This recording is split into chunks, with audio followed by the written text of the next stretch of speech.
The Sovereignty Dowry. When the genome is the deed and jurisdiction is the vault. Listen via The Sovereignty Dowry Part 1. When the genome is the deed and the jurisdiction is the vault. May 3, 2026. Companion volume to Prodigy LLC. In the post-scarcity era, rarity is you.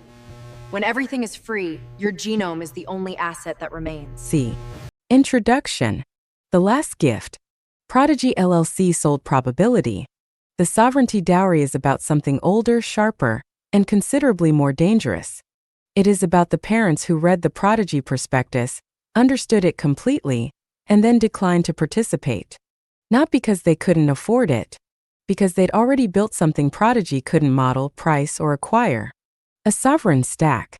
In the age of the abundance collapse, when food, labor, energy, and cognition cascaded toward zero marginal cost, the ultraliquid did not merely optimize their children's genomes.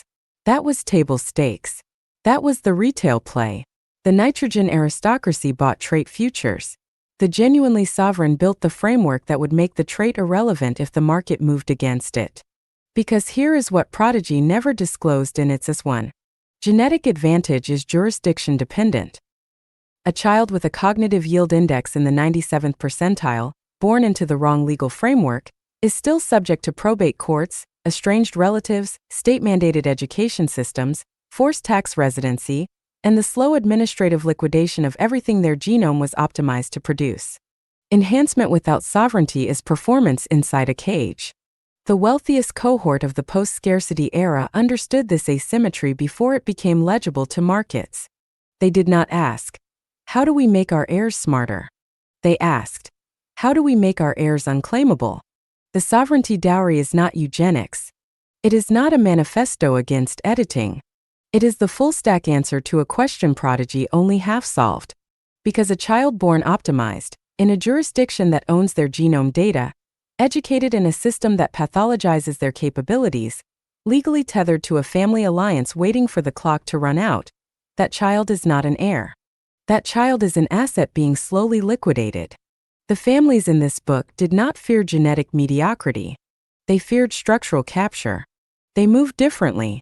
Birth events engineered for jurisdictional nullity, vessels beyond territorial water, platforms flagged to microstates that would not survive the decade, children logged in no registry that a future court could compel.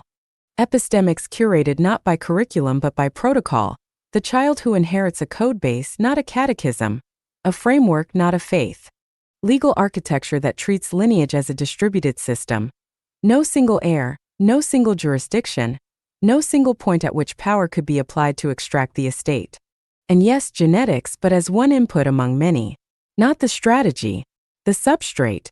This is the story of those families. Some are recognizable in outline, their names laundered through offshore trusts and pseudonymous filing structures, their children born under citizenship frameworks that did not yet exist when the parents began planning. Others are obscure by design, their whole strategy hinging on the confusion that anonymity generates in a system built to process named entities. Few failed. Not because the model was wrong. Because sovereignty, unlike a longevity bond, cannot be fully delegated. It requires the heir to execute. An execution, unlike optimization, cannot be preloaded. The Sovereignty Dowry covers the same era as Prodigy LLC's rise, plateau, and quiet dissolution into protocol. The same floating clinics. The same jurisdictional black ice. The same nitrogen vaults humming beneath tax-optimized coastlines. But the camera angle is different. Prodigy built a market. The families in this book built exits from it. Some succeed. Some produce heirs who burn the architecture their parents built, preferring the warmth of a recognizable world over the cold freedom of a sovereign one. And one inevitably produces a child the model could not anticipate. Not anomalous. Unlocatable. The system cannot optimize what it cannot find. Stay stateless. Pirate first. Table of Contents. Part 1. The Architecture of Bequest. What the ultra-sovereign gave their children instead of money. 1. The inheritance problem when the estate is a liability and the family is the threat. 2. The sovereignty stack data keys energy jurisdiction in that order, always in that order. 3. Born offshore, the first generation engineered to arrive in no registry, under no flag, in no system's default. 4. The genome as one layer, why the families who only bought Prodigy packages left half the work undone. 5. The epistemics endowment, not what to think. How to build the tools that generate thought. Part 2, the jurisdictional plays. How sovereignty is architected before the child draws first breath. 6. The flag state gambit, microstates, maritime platforms, and the art of choosing which law applies before the courts can choose for you. 7. The non-birth certificate gestational records as attack surfaces, and the clinics that understood this first. 8. Citizenship by design, when nationality is a portfolio decision, not an accident of geography. 9. The trust that holds nothing, structures built to appear empty to every system that would compel disclosure. 10. The protocol of stateless kinship, multi-jurisdictional family networks with no single node of legal vulnerability. Part 3, the epistemic inheritance. What the sovereign parent teaches and refuses to. 11. The curriculum that isn't one, why the children of the sovereign class were handed problems, not answers. 12. Robot stewards and the absence of doctrine, when the guardian's only hard-coded instruction is, surface, do not prescribe. 13. Proof of competence over proof of blood, inheritance gated not by birth order, but by demonstrated function. 14. The code base is patrimony, handing a child an uncompiled system instead of a will. 15. Forking the philosophy, what happens when the heir finds a bug in the parent's worldview, and is right. Part 4, the failures. Sovereignty attempted and lost, and why. 16. The single point they forgot, every architecture has one. The families who found theirs too late. 17. The heir who wanted a country on, the children who traded stateless freedom for legible belonging. 18. The marriage vulnerability, how one transfer protocol undid 3 generations of jurisdictional engineering. 19. The jurisdiction that pivoted when the microstate you incorporated your children into changed the law, and you were too distributed to respond. 20. When optimization ate sovereignty, the families who over-indexed on genetics and underbuilt the legal moat. Part 5, the unlocatable. The heir the model couldn't price. 21. Born in no record, a child with no genomic certificate, no birth jurisdiction, no proof of intent filing, and what that made possible. 22. The distributed cohort, simultaneous heirs across non-aligned families, the multi-sig bloodline in practice. 23.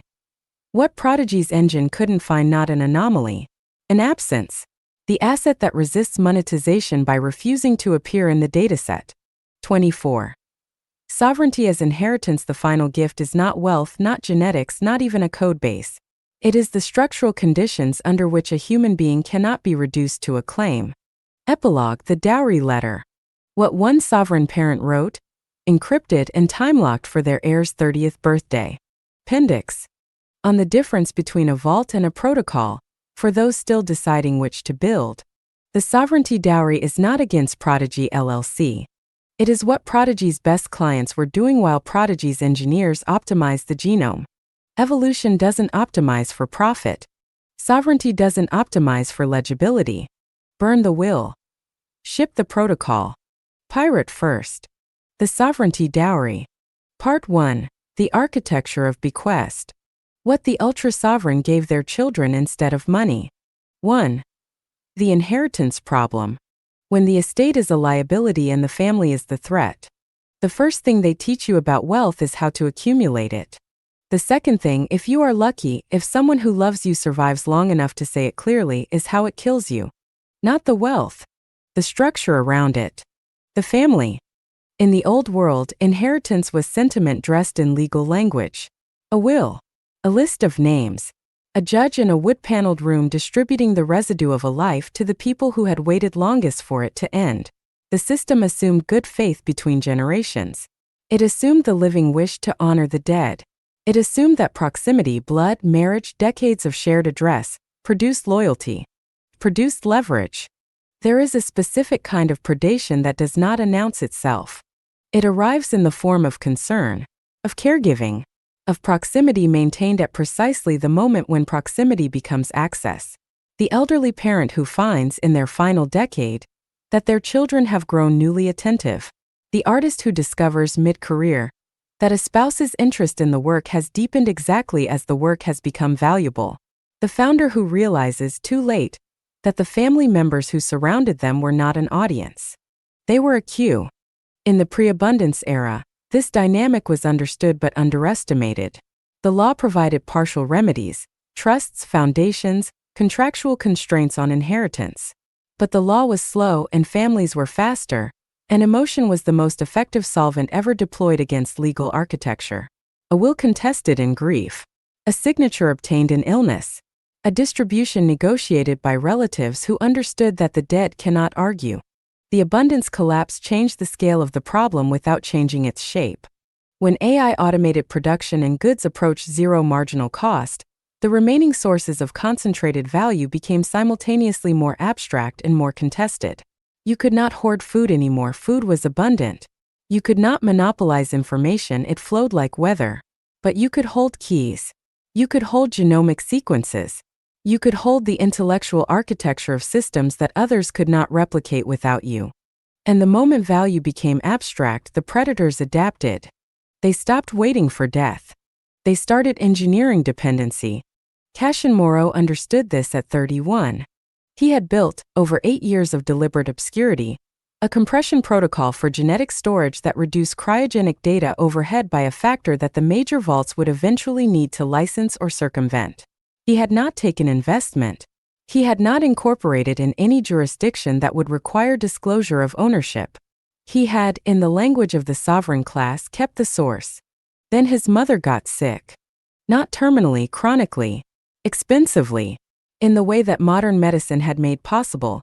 Conditions that would have killed quickly a generation earlier now sustained themselves indefinitely at a cost that required ongoing management. She needed care. She needed presence. She needed, at regular intervals, someone to navigate the biomedical bureaucracy that had metastasized alongside the longevity industry. Cashin was the only child. He moved back. He lost 18 months. When he emerged, the compression protocol had a competitor, not identical but close enough. Developed by a subsidiary of one of the 3 sovereign wealth funds that had underwritten Prodigy LLC's quiet placement.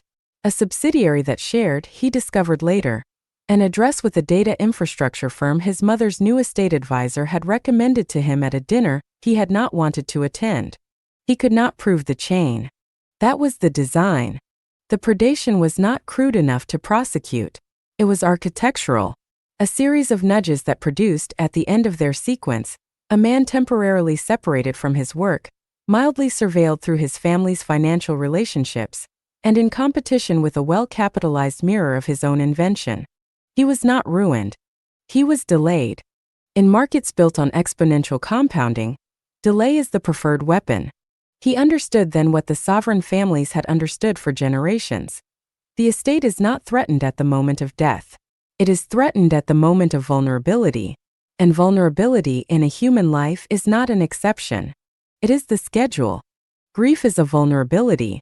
Illness is a vulnerability. Love, the specific, structurally exposed variety that involves shared legal status and default inheritance rights, is a vulnerability so widely distributed that it is treated as a universal condition rather than a systemic risk. Marriage, in the post-scarcity legal framework, remained almost entirely unchanged from its industrial-era architecture. 2 individuals, their assets, and the state, arranged in a triangle whose third vertex had accumulated centuries of precedent regarding what happened when the other 2 vertices disagreed. The state did not need to be invited into the dissolution. It was already there, embedded in the default settings of every jurisdiction that processed a marriage certificate. The ultra-sovereign class had long understood marriage as a transfer protocol.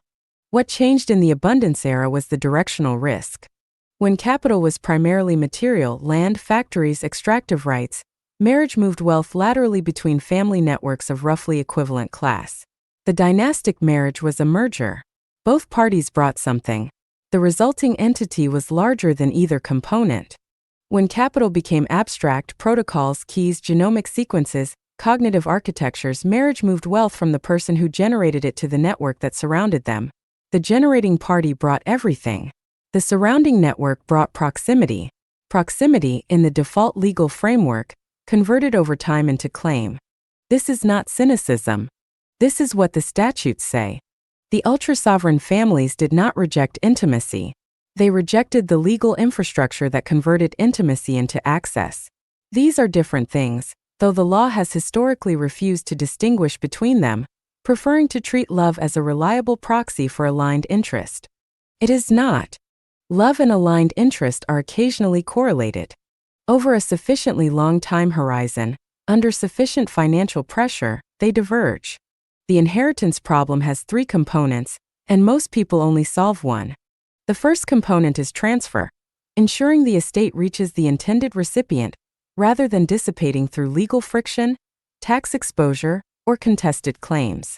Most wealth management addresses this and only this. Trusts, wills, foundations, beneficiary designations. The machinery of orderly distribution. The second component is integrity, ensuring the estate retains coherence after transfer. An inheritance of keys requires a recipient who can manage keys. An inheritance of protocols requires a recipient who understands protocols. An inheritance of a genomic architecture requires a recipient who will not immediately sell it to the first party that offers liquidity. Most wealth management does not address this. It assumes the heir can receive what the parent has built.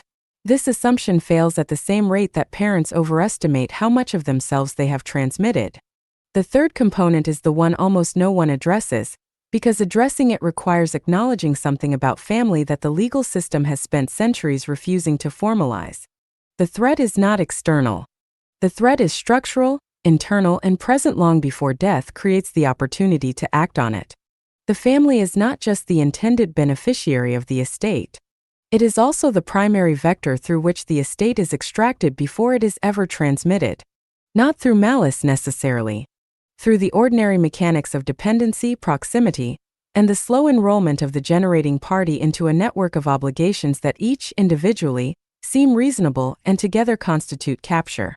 Cash and Moreau called it the softening. Not a heist. Not a betrayal. Just a gradual reduction of the surface area of your independence, administered in doses small enough to be mistaken for love. The families who appear in this account solved the inheritance problem differently from those who commissioned Prodigy LLC's services. Prodigy addressed the genetic layer, the biological substrate, the raw material of the heir before the heir existed as a social entity. This was not nothing. A child born with a statistically advantaged polygenic composite, longer projected health span, lower actuarial drag on their productive decades. This child arrived better equipped. But equipped for what? If the environment into which the child is delivered remains structurally hostile, if the legal defaults still assume the family as a unit of loyalty, if the jurisdiction still treats the estate as a transparent object, if the epistemics still produce a mind that believes the systems it was born inside are neutral, then the genetic advantage is a premium engine installed in a vehicle that cannot steer. The ultra-sovereign families understood optimization differently. They optimize for unclaimability, not for peak performance, not for longevity percentile, not for the cognitive yield index that Prodigy's actuarial teams could project across a 70-year curve. For the structural condition in which no entity, state, relative, spouse, market, or algorithm held sufficient claim over the heir to extract what the heir was generating. They called this, among themselves, sovereign by birth. Not a status. An architecture. An architecture, unlike genetics, requires more than a purchase. It requires design. The inheritance problem in its deepest form is not a legal problem. It is a systems problem. An estate is a system. A family is a system. A jurisdiction is a system. The interaction between them produces emergent behaviors that no individual component intended and no will can reliably override. The ultra-sovereign families treated this with the seriousness they would have applied to any complex system requiring long-horizon stability. They mapped the failure modes. They identified the single points of capture. They distributed the architecture until no single point held enough of it to constitute a claim. And then only then they began to think about what to give their children. Not money. Not genomes. Not names. A stack. Data they could hold. Energy they could generate. Keys they would never surrender. a jurisdiction they had chosen before birth, or chosen to exit entirely. And the understanding, transmitted not as doctrine but as demonstrated practice, that the estate is not the thing that is left. The estate is the structure that makes leaving unnecessary. Because the sovereign heir does not receive an inheritance. They receive an initialization. And what they build from it is theirs. Not by law. By function. Cashin Moreau did not have children. Not yet. He was still designing the architecture. He had time, not infinite time but more than most, because the longevity protocols he had licensed back to himself through a structure no single court could fully map had bought him decades that previous generations would not have had. He was thinking carefully about what a child needed before they needed anything. Not a genome. Not a trust. Not a name. Position. A position in the world that preceded legal claim, that was not contingent on any jurisdiction's goodwill, that required no executor to survive the moment of transmission. He was thinking about the sea, about how it forgets, about how birth in the right coordinates was the first sovereign act, the one that set the default. And default in any system is the hardest thing to override. He was thinking about what it meant to give a child not a head start, but a clean compile. No inherited liabilities, no default handlers, no family waiting with a claim already attached to the asset before the asset knew it existed. He was thinking, in other words, about the sovereignty dowry, the gift that was not money, the inheritance that was not an estate. The only thing a parent building in the post-scarcity era could give a child that could not be optimized away, regulated into commons, or slowly softened out of their hands by people who said they loved them. The structural condition of being unclaimable. That was the gift. Everything else was just noise in the distribution. The Sovereignty Dowry. Part 1. The Architecture of Bequest. 2. The Sovereignty Stack. Data, keys, energy, jurisdiction, in that order. Always in that order. Every system has a load-bearing layer. The layer that, if removed, does not weaken the structure, collapses it. For the industrial family, the load-bearing layer was land. Physical, visible, legally registered, taxable, inheritable through well-worn statute. Land was the foundation because land was undeniable. You could dispute its value. You could dispute its boundaries. You could not dispute its existence. Sat there. It persisted. Courts had centuries of practice deciding who owned it, who could encumber it, and who received it when the owner stopped being a legal entity capable of holding title. For the financial family of the 20th century, the load-bearing layer shifted to capital paper claims on productive capacity, denominated in currencies backstopped by states, held in institutions that were themselves backstopped by states, governed by regulations that were themselves products of states. The financial family was more liquid than the landed family but no more sovereign. It had simply moved its dependency upstream, from land registries to central banks, from property courts to securities regulators. The chain was longer. The exposure was the same. The ultra-sovereign families of the post-scarcity era understood what neither the landed nor the financial family had fully confronted. The load-bearing layer is always the one you cannot reconstruct if it is taken. Land can be seized but not destroyed. It persists, available for reclaim. Capital can be frozen but not annihilated. It exists somewhere in the ledger, pending a political decision about reallocation. But certain things, once lost, do not persist in any form that benefits their original holder. Keys once surrendered are gone. Data once disclosed cannot be undisclosed. Energy independence, once ceded, requires renegotiation with whoever assumed the dependency. Jurisdictional position, once defaulted, requires a legal system's permission to re-enter, and legal systems charge compound interest on that permission, in compliance, invisibility, in the slow accumulation of record that makes a person legible to every entity that wishes to make a claim. The sovereignty stack was not invented by the ultra-sovereign families. It was assembled piece by piece, error by error, through the specific failures of families who had built along only one axis and discovered, at the moment of maximum vulnerability, which axis they had neglected. The order mattered. It always mattered. And almost everyone got it wrong. Data. The first question is not what you own. It is what is known about you. In the pre-abundance era, data asymmetry was an inconvenience, a source of targeted advertising, occasionally a vector for identity theft, sometimes a tool of political manipulation. Annoying, occasionally costly, rarely existential. In the post-scarcity era, data became the primary input for every system that allocated access. Credit, insurance, education, healthcare, legal standing, jurisdictional treatment. All of these had, by the time Prodigy LLC filed its non-prospectus, become functions of data availability. The entity with the richest dataset about you held the most precise model of your vulnerabilities, your leverage points, your likely behavior under pressure. That model was not used against you directly. Direct use was still, in most jurisdictions, nominally illegal. It was used to structure the environment in which you made decisions. An environment structured by someone else's model of you is not a neutral environment. It is a trap with comfortable furniture. The ultra-sovereign families solved this at the input layer. Not by hiding is reactive, expensive, and ultimately losing against an adversary with more compute, but by minimizing the surface area of legible data that accumulated against their names, their entities, their children's identities. Operational separation. The entity that held the productive asset was never the entity that appeared in any filing that cross-referenced it with the human individual who controlled it. Not through fraud. Fraud requires a false statement. Through structure. The statements were all technically true.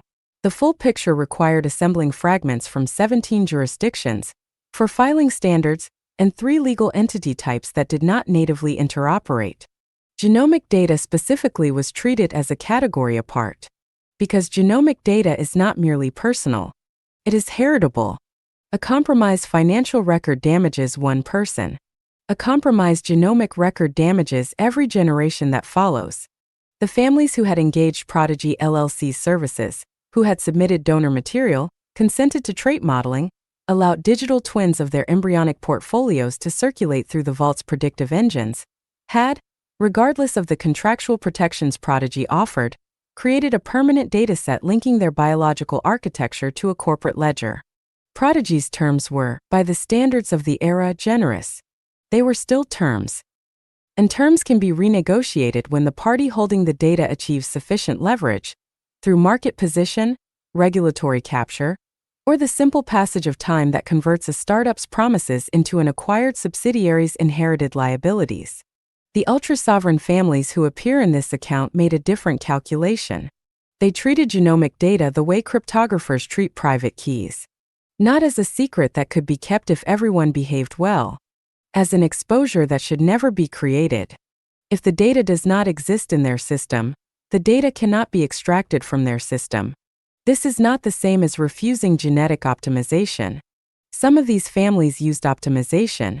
Some used Prodigy through proxies for specific elements of the pipeline. But the data that flowed from those engagements never attached to the child. It terminated in the procedure. The child arrived with no genomic certificate, no digital twin on a corporate ledger, no predictive modeling output linked to a legal identity that would follow them through every subsequent system they entered. The child arrived in data terms without a file. And a person without a file is extraordinarily difficult to optimize against. Keys. Control is always ultimately about keys. This was true before cryptography formalized the concept. The lord who held the keys to the granary held the village. The banker who held the keys to the vault held the depositor's patience. The executor who held the keys to the safe deposit box held the estate in suspension until they chose to open it. In the post-scarcity era, as value migrated from physical to abstract, keys became both more powerful and more portable. A private key, a string of entropy that could be memorized, encoded in a physical medium no larger than a fingernail, distributed across a mnemonic that lived only in a human mind, could hold claims on assets of arbitrary scale, accessible from any point on Earth or above it, transferable without the involvement of any institution. No bank. No notary. No smiling relative position between the asset and the intended heir. The ultra-sovereign families did not treat keys as a security measure. They treated them as the primary inheritance vehicle. A key transmitted correctly is the cleanest transfer of sovereign control ever devised. It requires no court to validate it, no estate to open, no waiting period during which interested parties could intervene, contest, or reframe the decedent's intentions as something more convenient to themselves. The key works or it doesn't. If it works, the inheritance is complete. If it doesn't, the asset dissolves into protocol, into commons, into the pre-programmed distribution that the generating party established before the vulnerability arrived. The dead man protocol was standard practice among the serious cohort. Not because they were morbid, because they were architects. An architect designs for all load conditions, including the one where the architect is no longer present to supervise the structure. The dead man protocol was simply good engineering, a time-lock sequence of key releases, triggered by the absence of a regular authentication event, that distributed the estate according to its own internal logic rather than the logic of whatever legal system happened to be presiding. The court could not intervene in a protocol it could not locate. The family could not contest a distribution that had already occurred before they finished filing the petition. The subsidiary that had spent 3 years engineering proximity to the generating party discovered, at the moment of maximum anticipated leverage, that the asset had already moved. Not stolen. Transmitted. To a distributed set of recipients, in proportions the generating party had established years prior, through a sequence of automated actions that had no author in the legal sense, no hand that signed the document, no executor that could be pressured, no administrator that could be convinced to delay. The protocol executed. The estate dissolved into its intended form. The predators arrived to find the architecture empty. The keys were the load-bearing layer. They had been held correctly. That was the inheritance. Energy. Sovereignty without energy independence is theater. This is the component most frequently underestimated, because energy feels infrastructural rather than personal. It is the province of engineers and utilities, of grid operators and regulatory bodies.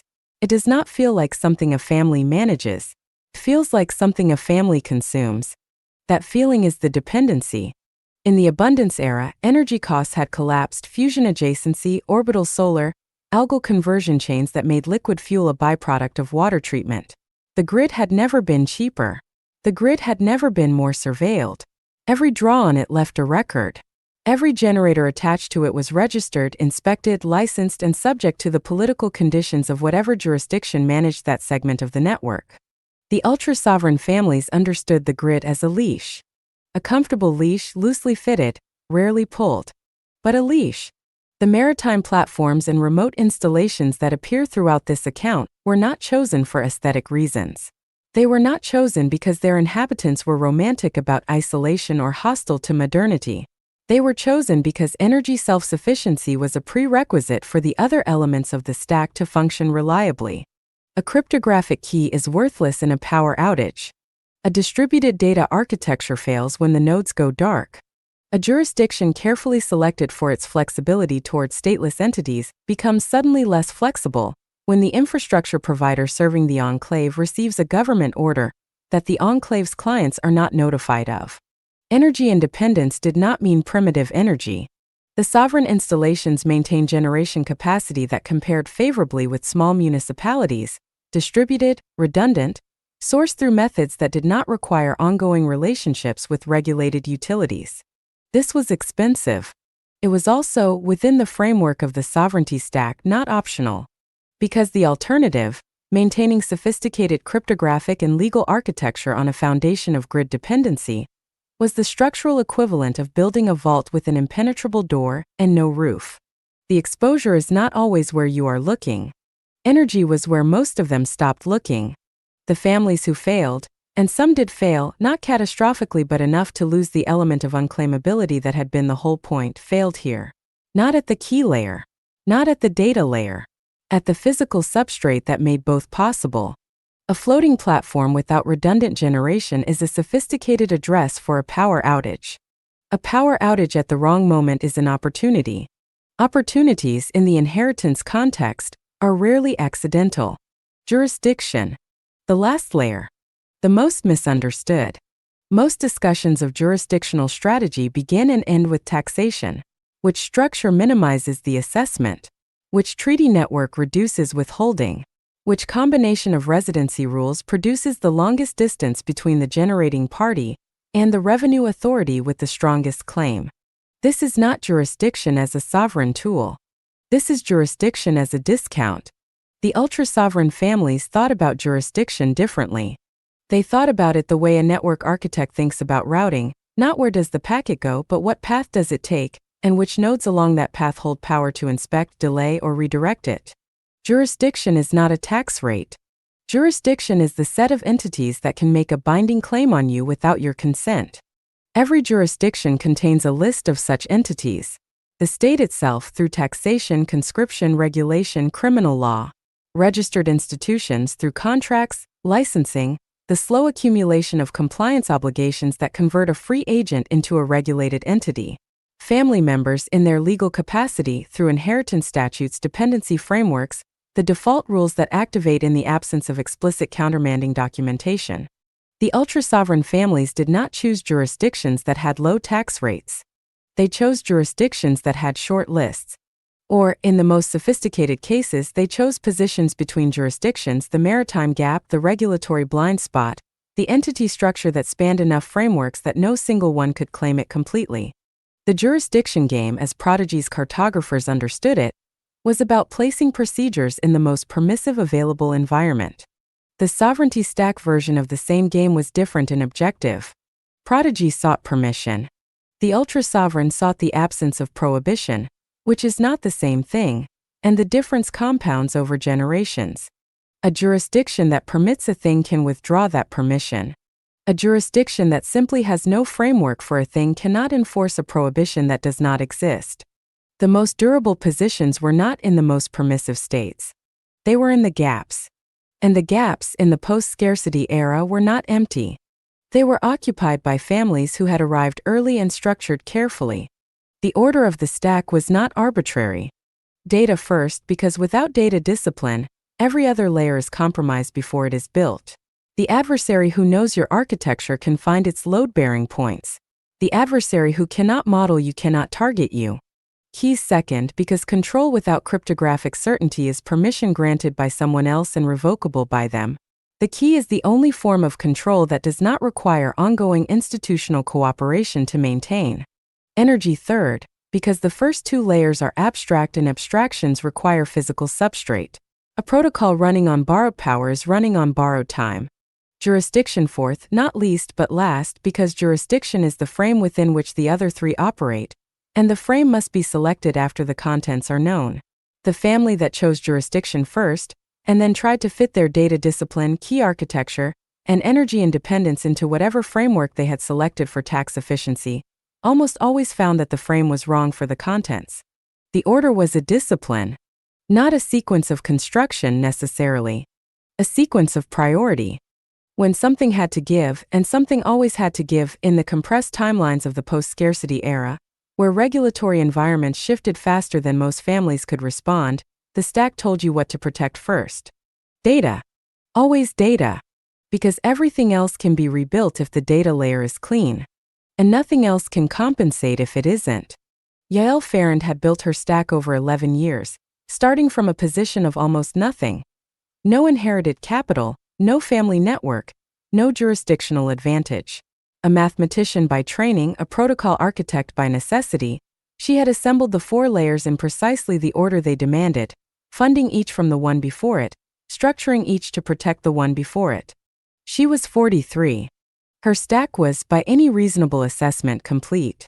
She was thinking about the 5th layer. The one no one ever listed because it resisted formalization. The heir. Not the genomic heir. Not the legal beneficiary. Not the entity specified in the distributed key release protocol as the recipient of the largest tranche. The person. The mind that would receive this architecture and either inhabit it or abandon it for the recognizable warmth of a conventional life. Because the sovereignty stack was not self-executing. Not entirely. The keys could transmit automatically. The data discipline required a human who understood why it mattered. The energy independence required a human willing to live where it was available. The jurisdictional position required a human capable of existing comfortably in the gaps, not in the center of a familiar legal framework with its attendant comforts and its attendant claims, but in the margins, where the air was clear and the ground was unrecorded. That human could not be engineered. Not fully. Not by Prodigy and not by anything else. They had to arrive at it. Which meant the fifth layer of the sovereignty stack, the layer that made the other four transmissible rather than merely transferable, was not architecture. It was epistemics. What the heir was taught. How they were taught to think about systems. Whether they understood, at a level deep enough to be intuitive rather than merely instructed, that the estate was not the thing that was left. The estate was the understanding of why the stack existed. And why it had to be defended, quietly, without drama, without recognition, for as long as the world outside it remained structured to extract from the people inside it. Yael Farron was thinking about how to build that. Not into the architecture. Into the child she had not yet decided to have. She was thinking, in other words, about the epistemics endowment. About what it meant to give a mind rather than an estate. About whether you could teach someone to be sovereign, or whether sovereignty had to be, in the end, discovered. She suspected the answer was the latter. She was designing the conditions under which discovery was most likely. That was, she had concluded, all a parent could actually do. Design the conditions. And then release the initialization. And wait. The Sovereignty Dowry. Part 1. The Architecture of Bequest. 3. Born offshore.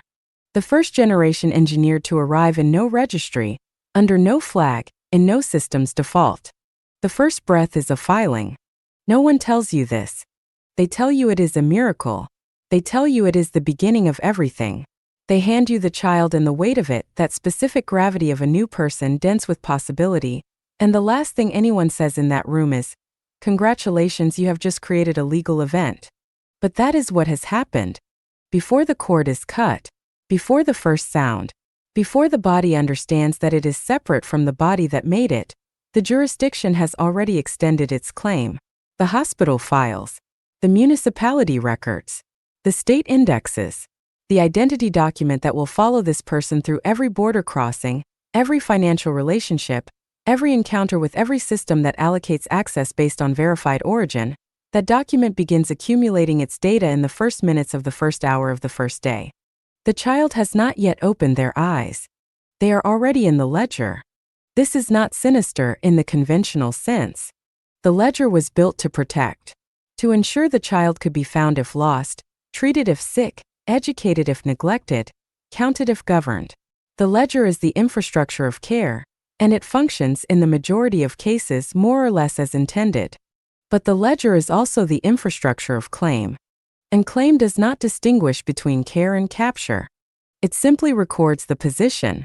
And position, in a world where jurisdictions compete to expand their taxable base, their conscriptable population, their regulatory perimeter, position is the first asset the state acquires from a new person.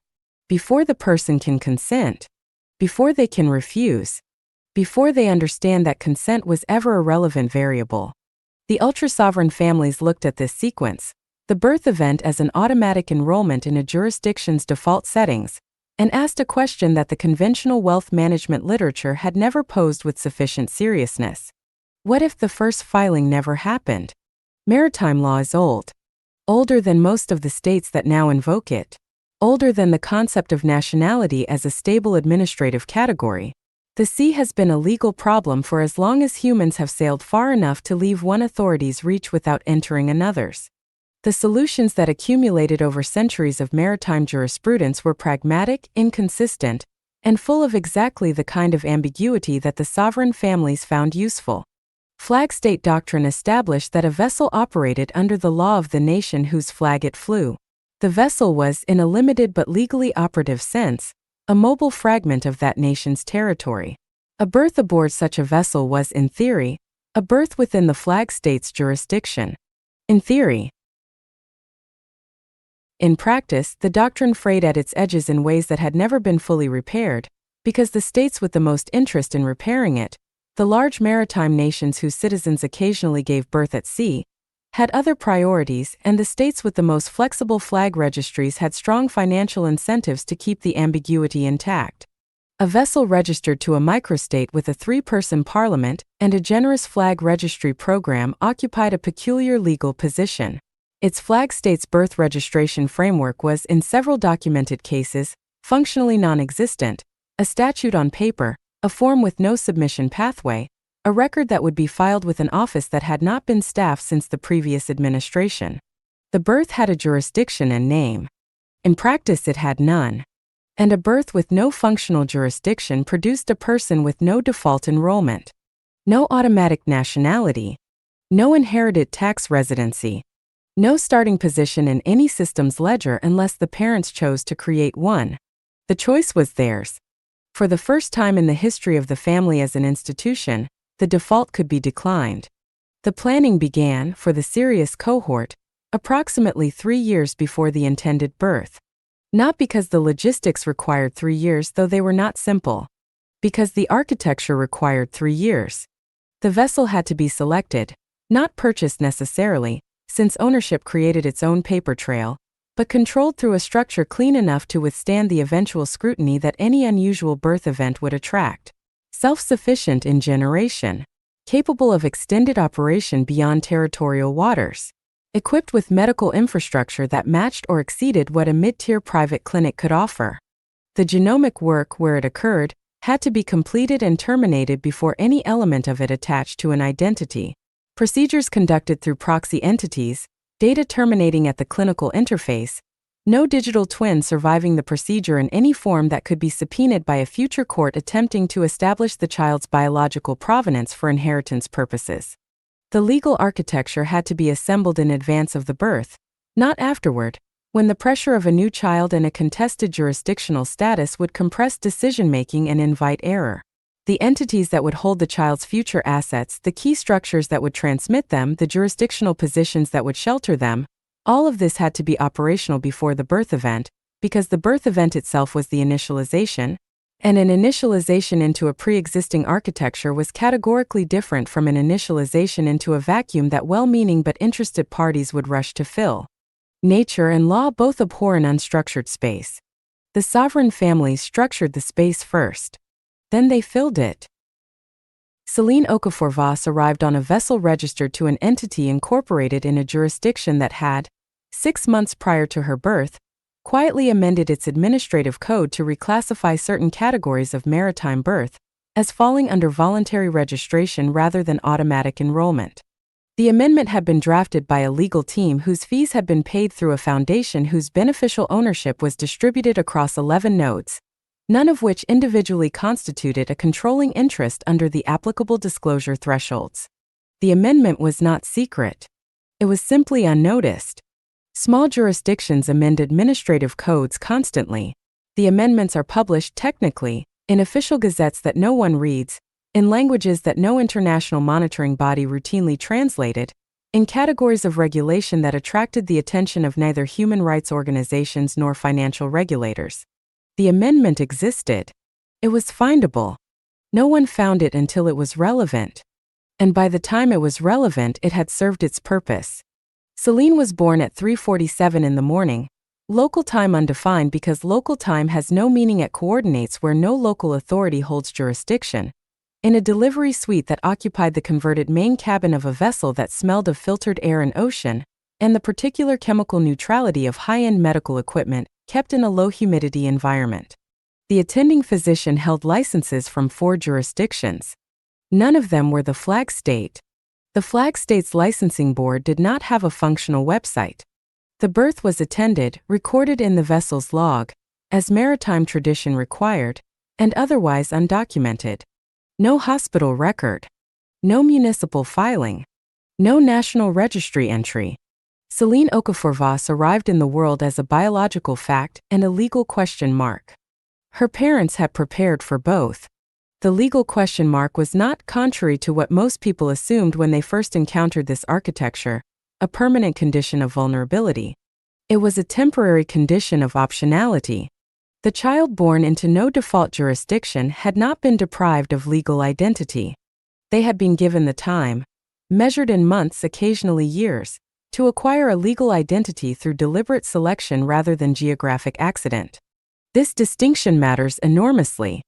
A legal identity acquired through birth location is a legal identity assigned by whoever happened to be operating the jurisdiction at the coordinates where labor began. The parents had no input into the quality of that jurisdiction's property protections, the sophistication of its trust law, The alignment between its inheritance statutes and the family's interests, the stability of its political framework over the 20-year horizon during which the child would move from dependent to principal.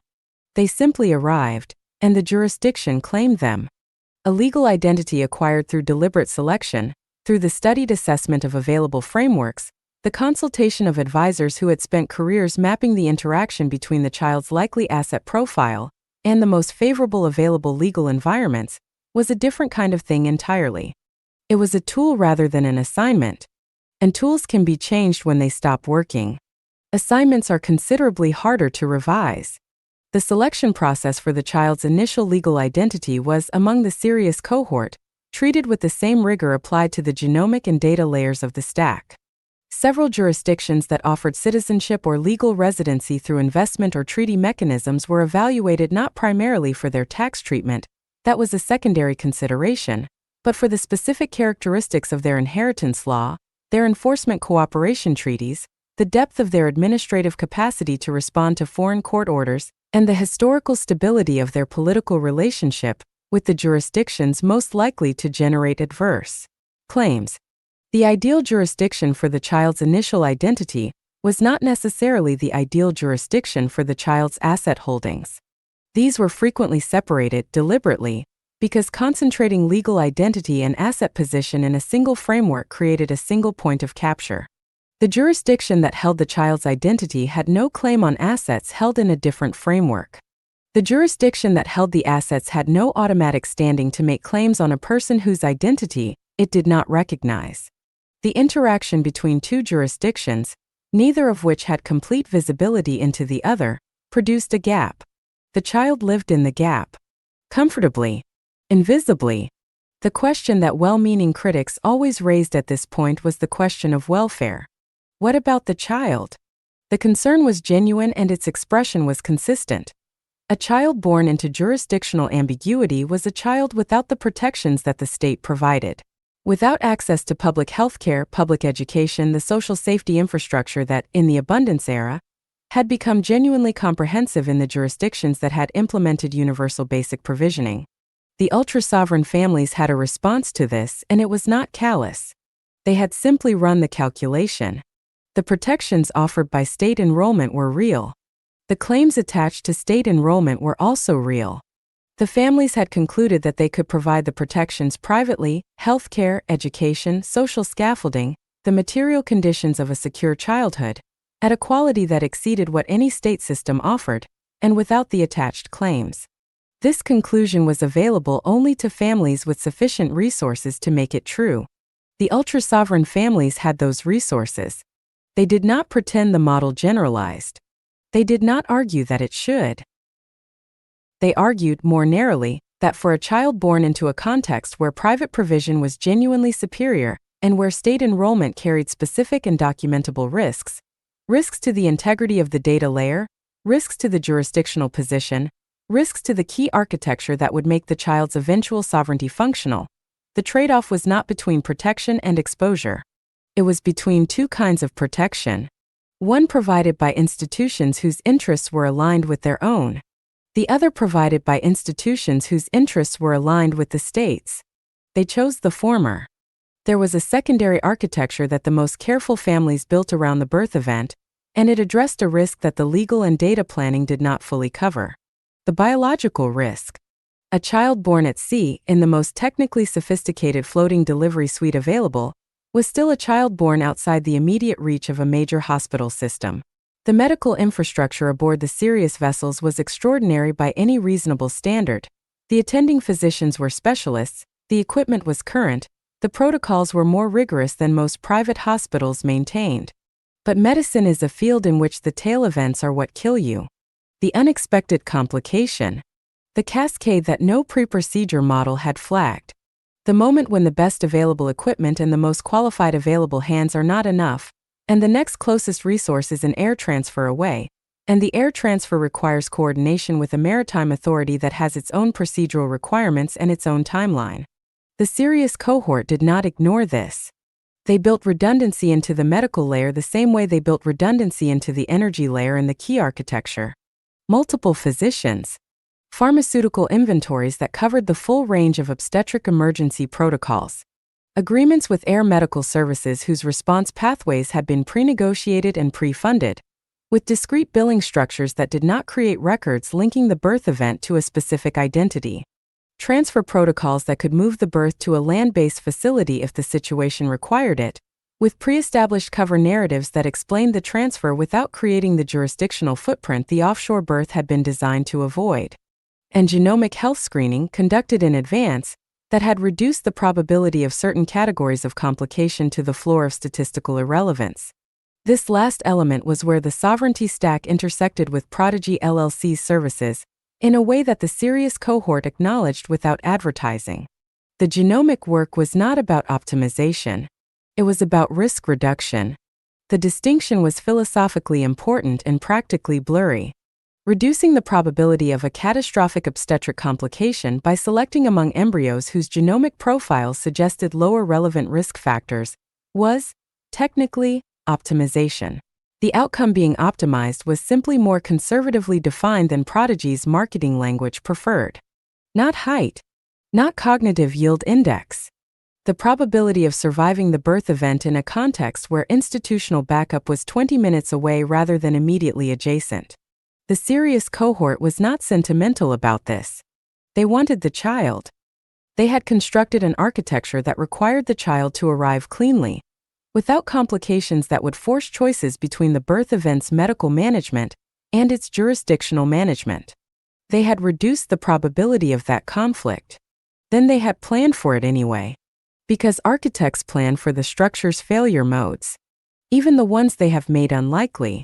The children who arrived through this architecture, and they were not many, the cohort was small by design, because the approach required a specificity of resource and intent that excluded casual replication, grew up knowing something that most children did not know.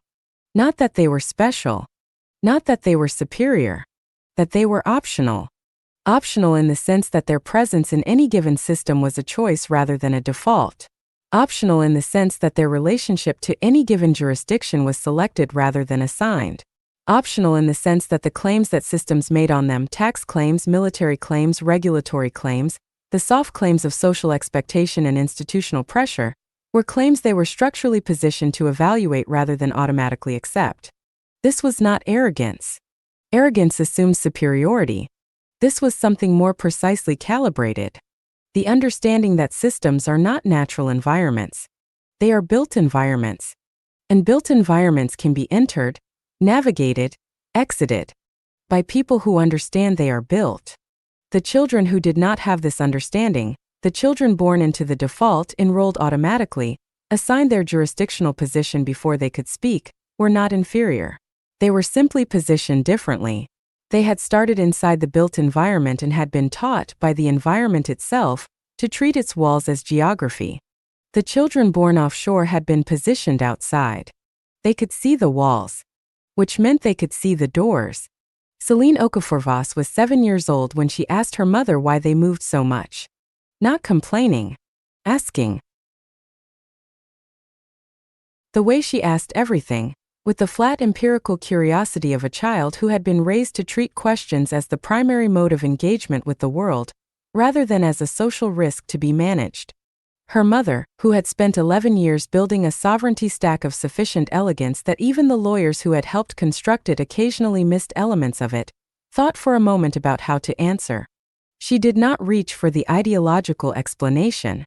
She did not speak about jurisdictional positioning or data hygiene, or the particular vulnerability of static targets, in a world that had developed extraordinarily sophisticated tools for locating and extracting value from anything that held still long enough to be modeled. She said, because we get to choose where we are. Most people don't. Celine considered this with the seriousness she applied to everything. Why don't they get to choose? Because they started somewhere, her mother said. And starting somewhere makes it hard to leave. Where did I start? Her mother looked at her. Nowhere that kept you, she said.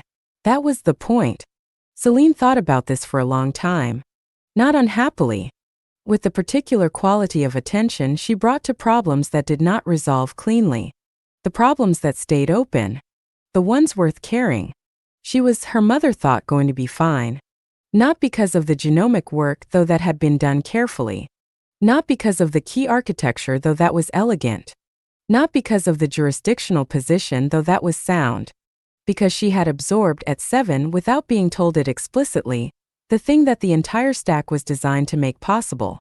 The understanding that her position in the world was a variable. Not a given. Not an inheritance in the old sense. Not a thing received and held static, accumulating dust and claim. A variable. Subject to her choices. Initialized, not assigned.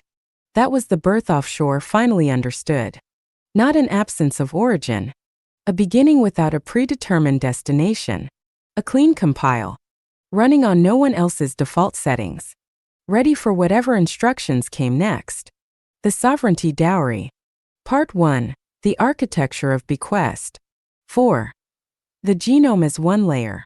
Why the families who only bought Prodigy packages left half the work undone. The Prodigy client was not stupid. This needs to be said clearly because the temptation when examining what the Prodigy client missed is to frame their error as naivety, as the predictable failure of people who confused a product for a strategy, as hubris dressed in the language of science. That framing is too convenient. The Prodigy client was, in the majority of cases, extraordinarily sophisticated. They had navigated the post-scarcity economy with sufficient precision to accumulate the kind of liquid capital that Prodigy's encrypted prospectus required. They had read the genomic science or had advisors who had, and who could distinguish signal from marketing in the research literature. They understood, at a level of genuine technical competence, what polygenic scoring could and could not predict, what trait selection could and could not guarantee, what the difference was between reducing variance and engineering certainty. They were not naive about what they were buying. They were naive about what they were not buying. And the thing they were not buying was the thing that determined whether what they bought would matter. Consider the instrument. A violin, the finest instrument a maker's lifetime of craft can produce. Wood selected over decades for specific resonance properties. Varnish developed through methods whose precise chemistry the maker has protected as the central intellectual asset of their practice. Geometry calibrated to tolerances that require measurement devices not available in the previous century. The instrument is, by any objective assessment, extraordinary. Now consider where it is kept. A room with no humidity control, in a climate that swings between extremes. A case that opens to anyone who knows where it is stored. No insurance. No security. Kept in a building whose ownership is contested, whose legal status is ambiguous, and whose current occupants include several people who have, at various points, expressed the view that the instrument's owner does not deserve it. The instrument is still extraordinary. Its extraordinary qualities are almost entirely irrelevant to the question of whether it survives the decade. The Prodigy client bought the instrument. Then they took it home. To the same contested building. The same uncontrolled environment. The same room full of people with opinions about ownership. And then they were surprised when the violin, despite its extraordinary construction, did not thrive. The genome is an instrument. This is not a reductive claim. The genome is the most complex instrument in the known universe, a 4-letter code of extraordinary compression that contains not just the instructions for building a body but the regulatory architecture that determines which instructions are read, when, in response to what signals from what environments, producing what cascading interactions across systems of interdependency so vast and nonlinear that the field of epigenetics exists primarily to describe how much of the genome's behavior cannot be predicted from the genome's sequence alone. It is extraordinary. It is also just the instrument. The conditions in which it operates determine what the instrument produces. Prodigy's polygenic scoring models, the projected cognitive yield, the longevity multiplier index, the resilience spread against baseline population, were all conditional projections. This was stated, clearly and in technical language, in the methodology appendices that accompanied each client's dashboard. The projections assumed certain environmental parameters, educational access within specified ranges, nutritional conditions within documented corridors, stress exposure below identified thresholds, social scaffolding of a quality that the research literature associated with positive expression of the relevant trait clusters. The projections assumed, in other words, an environment, a specific kind of environment, one that the client would have to provide. Prodigy did not provide it. Prodigy provided the instrument. The environment, the legal structure that would protect the instrument from extraction. The jurisdictional position that would insulate the instrument's output from claim. The data architecture that would prevent the instrument's profile from being used against it. The key structure that would ensure the instrument's eventual inheritance transmitted cleanly rather than dissolving into probate. All of this was the client's responsibility. Most clients had not built it. They had bought the Prodigy package and returned to their existing architecture, which was, in the majority of cases, the same architecture their parents had used.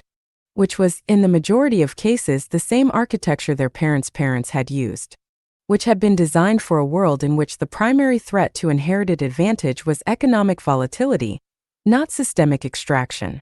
The Haraldson family spent 4 years and a figure that Prodigy's actuarial team would have categorized as high-tier engagement on the genomic work. Twin embryos, Founders Series allocation, cognitive composite projections in the 94th percentile for both, longevity enhancement, CCR5 editing, a trait cluster that Prodigy's consultants described, with the careful language of an industry that had learned to avoid superlatives, as representing a statistically significant advantage across all modeled scenarios. The Haraldsons were pleased.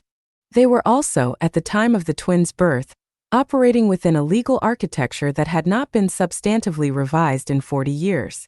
A family trust established in the previous generation, structured for a previous generation's threat model, governed by a board of trustees that included 2 family members who had been, at various points in the preceding decade, in financial arrangements with entities that Prodigy's own risk division, had it been asked which it was not, would have flagged as adjacent to the extraction ecosystem.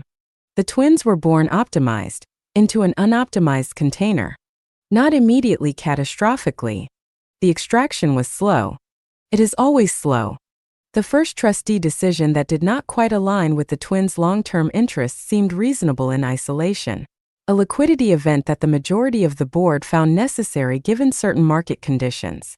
An educational recommendation, delivered with warmth with evident care for the children's well-being, that placed the twins in an institution whose network effects would be valuable, but whose data-sharing agreements with several of Prodigy's secondary market partners no one on the board had read carefully enough to notice. By the time the twins were 14, their genomic profiles, not the raw sequence data, but sufficient derivative information to reconstruct the optimization parameters, were circulating in secondary markets that the Haraldsons had not authorized, could not fully trace, and could not legally compel to delete. The instrument had been exquisitely crafted. Then it had been left in the contested building. The contested building had, in due course, contested it. The ultra-sovereign families who appear in this account were not uniformly opposed to Prodigy's services. Several used them. The distinction was not whether they engaged with genomic optimization. The distinction was where they placed it in the stack. In the Prodigy client's mental model, genomic optimization was the strategy, the primary intervention, the thing that would make the difference. Everything else, legal structure, jurisdictional positioning, data hygiene, key architecture, was ancillary. Infrastructure, the kind of detail that advisors handled and that the principal did not need to fully understand. In the ultra-sovereign family's mental model, genomic optimization was one input among 4. The biological layer of a 4-layer architecture, not the strategy, the substrate. And substrate, however fine, does not determine outcome. Outcome is determined by the interaction between substrate and system. The Prodigy client had optimized the substrate. The ultra-sovereign family had optimized the interaction. This distinction produced, over the first generation of enhancement capitalism, an empirical divergence that the Prodigy client found difficult to explain and the ultra-sovereign family found unsurprising. The enhanced children of the Prodigy-only cohort performed, in early childhood and adolescence, largely as projected. Language acquisition at or above modeled velocity. Cognitive benchmark performance within the predicted bands. Physical development consistent with the trait cluster parameters. The instruments played beautifully in controlled conditions, in the early years when the environment was still largely parental, still largely under the control of the people who had paid for the optimization. Then the children entered the world. Not the world the models had assumed. the actual world with its actual legal frameworks and its actual institutional incentives and its actual ecosystem of entities whose interests were not aligned with the enhanced child's flourishing and who had, in some cases, spent considerable resources identifying the enhanced cohort precisely because their optimization parameters made them valuable targets. The instrument encountered the contested building. Performance, which had been tracking beautifully against the polygenic projections, began to diverge. Not because the genomic work had been poorly done. Because the genomic work had been the only work done. There is a concept in systems theory called the weakest link amplifier. In a system with multiple interacting components, a weakness in one component does not merely subtract from the system's overall performance by the magnitude of that weakness. It amplifies. Because the strong components push harder against the constraint becomes the defining characteristic of the system's output. The chain does not perform at the average of its links. It performs at the capability of its weakest. The Prodigy client had built a system with one extraordinarily strong component and three unexamined ones. The unexamined components were not weak by ordinary standards, by the standards demanded by the environment the enhanced child was entering. An environment specifically attuned to the value that optimization had created and specifically motivated to extract it. Ordinary was weak. The jurisdiction that had seemed perfectly adequate for a family of conventional means became, for a family with an enhanced child whose trait projections made them a valuable node in several economic networks simultaneously, a jurisdiction with a dramatically insufficient property protection framework. The legal structure that had handled the family's affairs competently for decades became, in the context of an enhanced child whose cognitive projections made them an attractive target for early enrollment in institutional frameworks that would gradually shift the locus of their productive output away from their own interests, a legal structure with no mechanism to prevent that enrollment.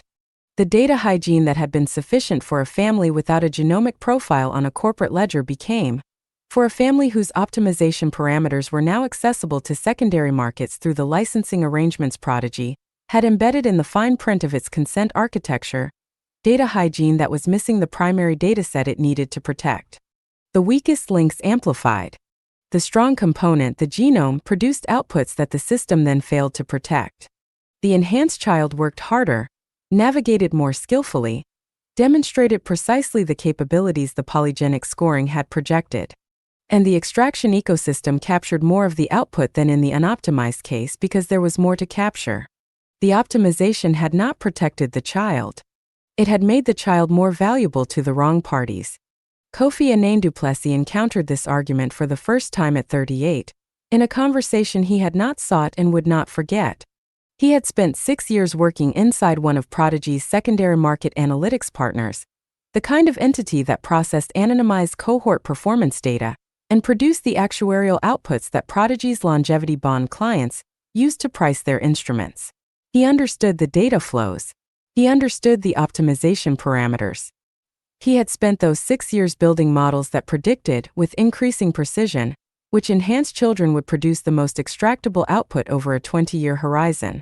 The conversation was with a woman he met at a conference whose nominal subject was bioethics and whose actual subject, he had come to understand by the second day, was something else. She did not work in bioethics. She was, he eventually understood, a jurisdictional architect. She asked him, over a dinner whose cost he noticed was being paid through a mechanism he could not immediately trace, what he thought the Prodigy client was actually buying. He gave the standard answer. Statistical advantage. Variance reduction. Competitive positioning in an environment where cognitive and physical capability increasingly determined access to the highest value networks. She listened to this without expression. Then she said, "You're describing what the instrument does. What is the client buying?" He thought about this. Protection, he said. From randomness. From genetic randomness, she said. Yes. And the other kinds? He did not have a good answer. She did not offer one. But she gave him, before the dinner ended, the name of a framework she thought he might find useful. He found it more than useful. He spent the following 2 years building the jurisdictional and data layers that he had spent the previous 6 years helping the extraction ecosystem target. He did not feel hypocritical about this. He felt, for the first time in his career, that he understood what he was actually doing. He was building a container worthy of its contents. He was completing the work that Prodigy had sold as complete. The genome as one layer changes how the other three layers are designed. This is the less examined direction of the relationship. Most of the critique of the Prodigy-only approach focuses on the failure of the other layers to protect the genomic investment. The contested building failing to protect the instrument. This is accurate as far as it goes. But the other direction matters equally. A genomic layer that has been carefully calibrated changes the threat model for the data, key, and jurisdictional layers. An enhanced child has a different profile of institutional interest than an unenhanced one. The entities that wish to enroll them, extract from them, or model them are more numerous, better resourced, and more specifically motivated. The data surface that needs to be protected is larger, because the genomic data itself is more valuable, both to the child as a private asset and to external parties as a targeting parameter. The key architecture that needs to protect the child's eventual estate must account for the possibility that the estate will be substantially larger than a non-enhanced peer's, and substantially more contested, and subject to more sophisticated legal and market mechanisms of extraction. The jurisdictional position that needs to shelter the child must be robust against a more sophisticated set of adversaries, because the enhancement ecosystem generates its own ecosystem of secondary actors whose entire function is to locate value and route it toward clients who can pay for access. In other words, the better the genomic work, the more demanding the requirements on the other three layers. Prodigy sold the instrument and implied the container. The ultra-sovereign families built the container first, then decided with clear eyes how sophisticated an instrument to put inside it. Some of them concluded that moderate genomic work, sufficient to reduce the risk of serious pathology, sufficient to avoid the specific vulnerabilities that a birth and non-institutional conditions created, insufficient to generate the kind of optimization profile that attracted institutional attention, was the correct calibration. Not because they could not afford more. Because the marginal enhancement beyond that threshold increased the extraction risk faster than it increased the child's capability. The optimization had diminishing returns. The extraction risk had increasing returns. At some threshold, the two curves crossed. Below the crossing point, more genomic work was beneficial. Above it, more genomic work was simply making the instrument more valuable to the people trying to take it. The ultra-sovereign families found the crossing point. The Prodigy-only families never looked for it. There is a final argument that the ultra-sovereign families made, and it was the most philosophically serious of all. The genome is the substrate of a person. But a person is not reducible to their substrate. This sounds like humanism, and it is, but it is also something more precise than a sentiment. It is an observation about information.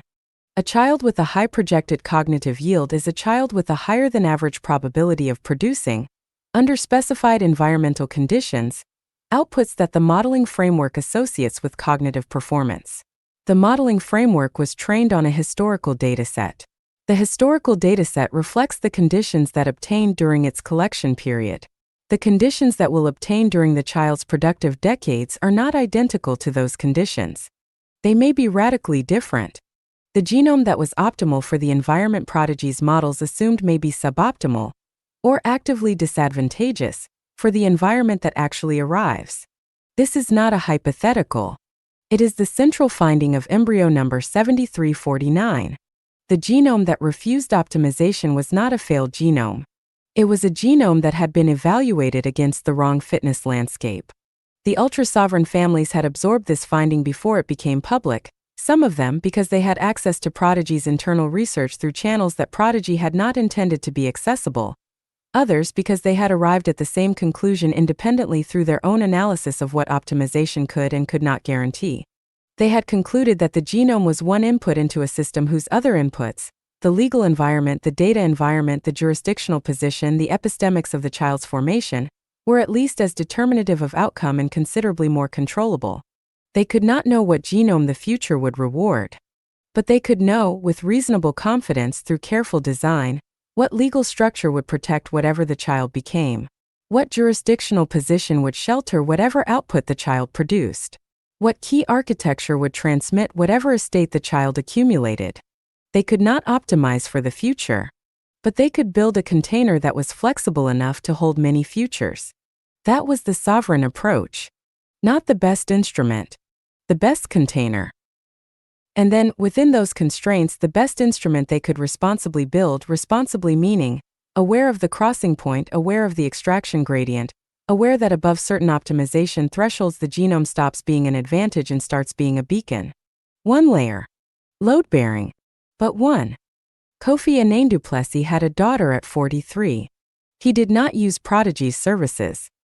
He used a smaller, quieter clinic operating in a jurisdiction whose regulatory framework he had spent 2 years helping to design, not for his own purposes, but for a consortium of families whose interests aligned with his on the fundamental question of what the clinical relationship should and should not produce in terms of data. The genomic work was conservative, pathology reduction, risk minimization for the specific delivery context. Nothing that would appear in a secondary market analytics dataset as a high-value target. Enough to protect the instrument. Not enough to make it shine so brightly that the contested building felt compelled to claim it. The container, the data architecture, the key structure, the jurisdictional position was extraordinary. He had spent more time on it than on anything else. More money, more careful thought. Because that was the work. The genome was the beginning. The container was the inheritance. The child was the variable that neither the genome nor the container could predict. He understood this. He had built a system designed to give that variable the widest possible range of motion. Not to direct the output. To protect the space in which the output would emerge. Whatever it turned out to be. However, it surprised him.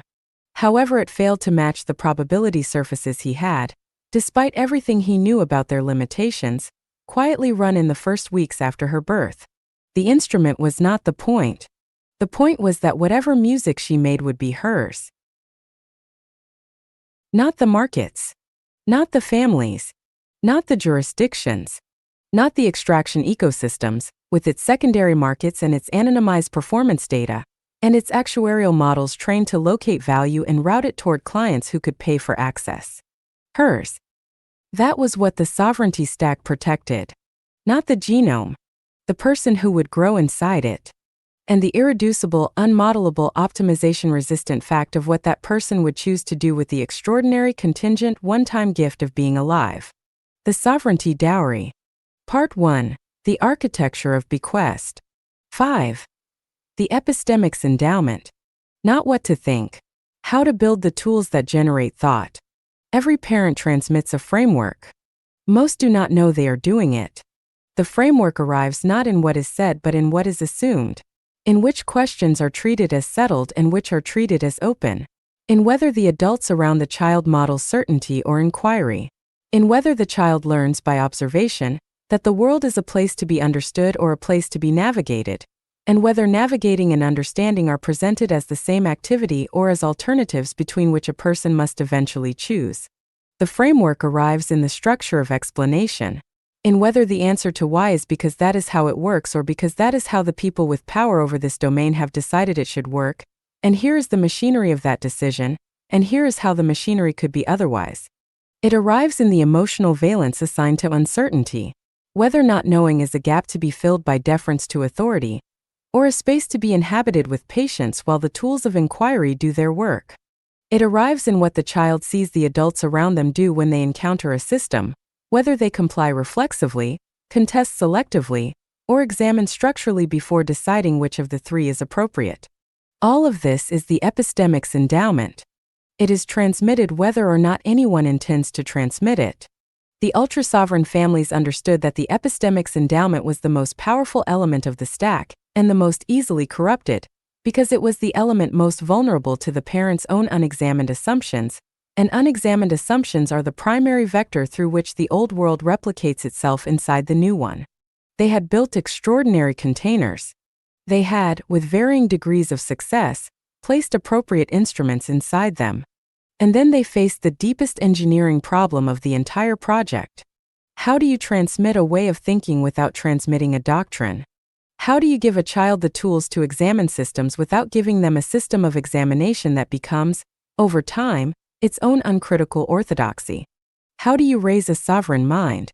The conventional approach to elite education in the post-scarcity era had evolved, in its most sophisticated forms, well beyond the industrial model of information transmission. The best institutions no longer primarily taught content. They taught frameworks, analytical structures, disciplinary lenses, methodological habits. They taught students to recognize patterns across domains, to transfer insights from one system to another, to hold multiple models simultaneously without prematurely collapsing them into a single conclusion. This was genuinely superior to what had come before. It was also, from the ultra-sovereign perspective, insufficient in a specific and important way. The frameworks being transmitted in even the most sophisticated educational institutions were frameworks developed within systems, academic systems, professional systems, institutional systems, whose interests were not neutral. The analytical tools taught in the best universities produce graduates extraordinarily well-equipped to operate within the networks those universities were embedded in. Which was the point. The networks needed nodes. The nodes needed preparation. The preparation was excellent by the standards of what the networks required. But what the networks required and what a sovereign individual required were not the same thing.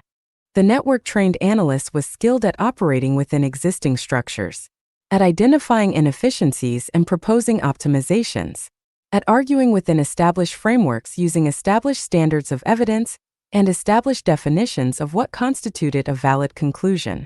What the network-trained analyst was rarely skilled at, because the skill was never incentivized, because institutions do not naturally develop in their graduates the capacity to examine the institution itself, was the prior question.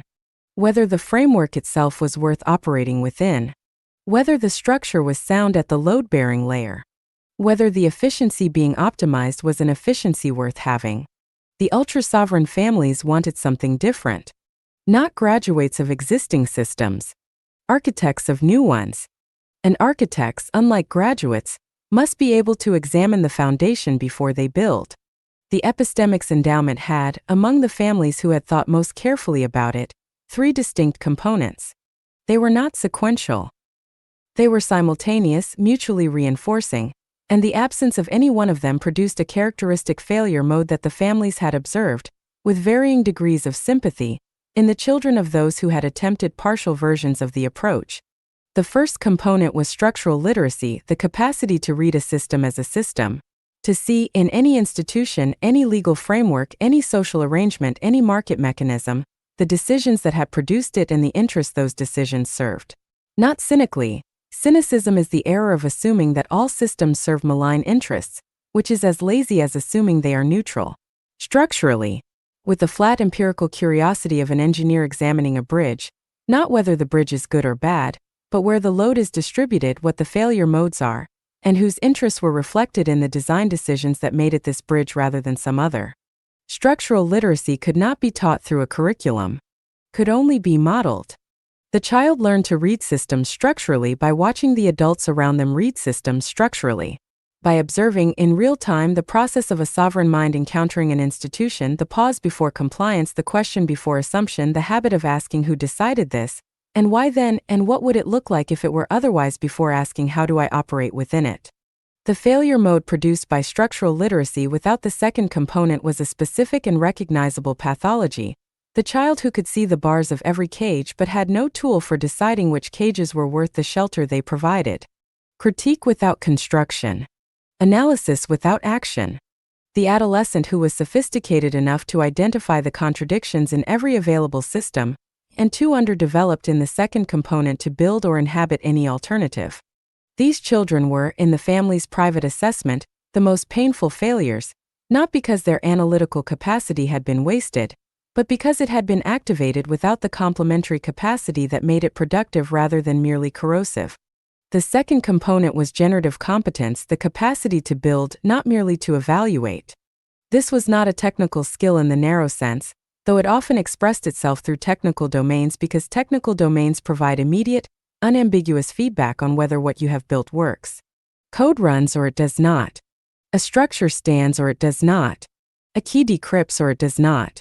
The feedback is not mediated by social consensus, institutional authority, or the complex negotiations of status that determine what is recognized as valid in most human domains. The system either functions or it reveals, precisely and without sentiment, where the reasoning failed.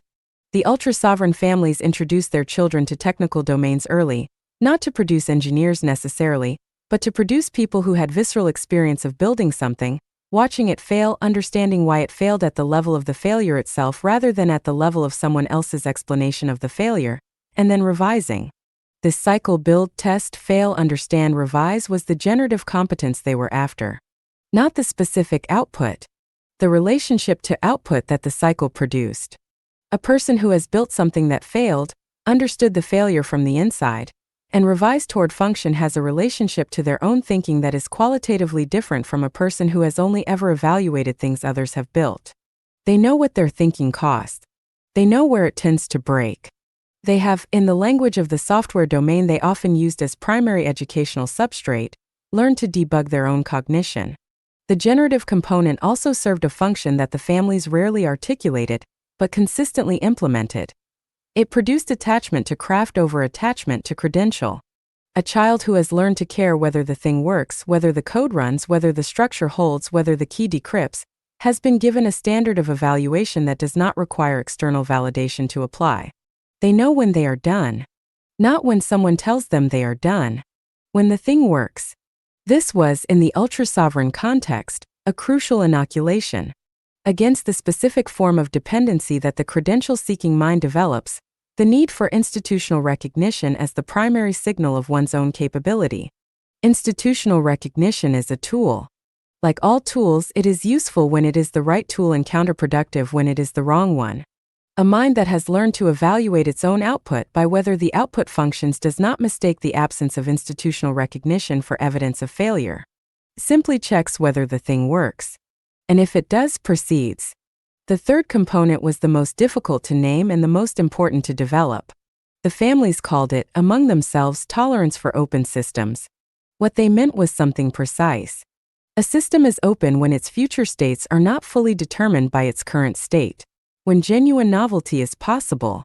When the model you have built of the system can be surprised by the system's behavior, not because the model was poorly built, but because the system contains generative capacity that exceeds the model's descriptive reach. The world is an open system. The future is an open system. The sovereign individual is an open system. A person whose future outputs cannot be fully predicted from their current parameters, whose development contains genuine emergence, rather than merely the unfolding of preset potential. Most educational frameworks and most parenting frameworks are structured to reduce openness. Not maliciously. Because open systems are uncomfortable. Uncertainty is uncomfortable. The parent who does not know what their child will become has to tolerate not knowing. The institution that cannot predict its graduates' trajectories cannot make the statistical claims its fundraising depends on. The family that has invested in an optimized genome wants the optimization to yield a legible outcome. Openness, genuine, unresolved, generative openness, is in tension with all of these interests. And so the conventional epistemics endowment, even in its most sophisticated forms, tends to narrow rather than widen. To produce graduates who fit recognizable categories, even if those categories are prestigious ones. To produce heirs who fulfill the family's projections, even if those projections are generous ones. The ultra-sovereign families had identified this narrowing as the terminal failure mode of every prior approach to elite formation. Not the failure to optimize. The success at producing a legible outcome. Because legible outcomes are legible to the extraction ecosystem, as well as to the family. What you can model, you can target. What you can predict, you can intercept.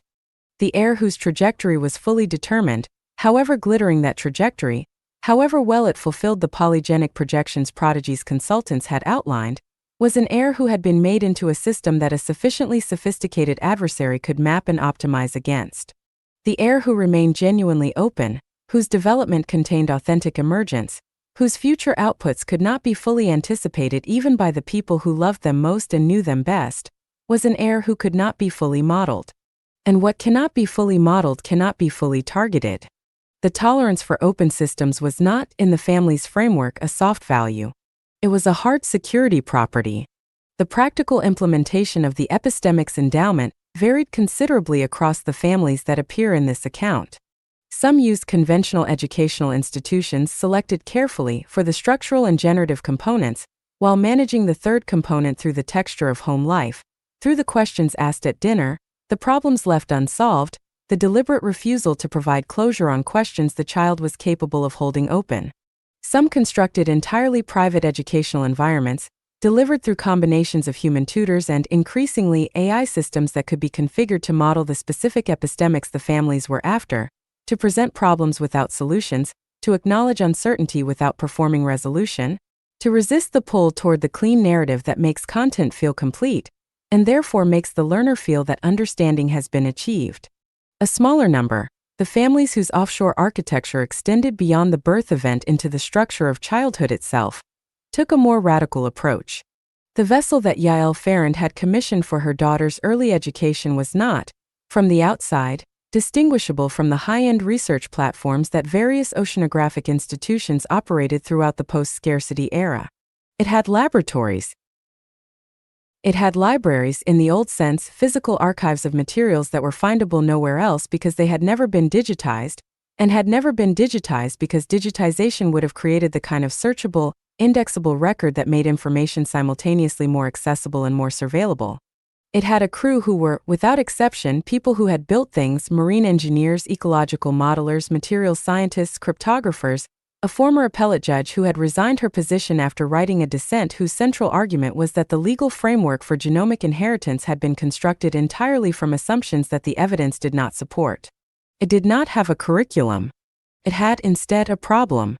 A large, multi-layered, only partially solvable problem that the crew worked on continuously, in full view of the child, without performing certainty they did not have or resolution they had not reached.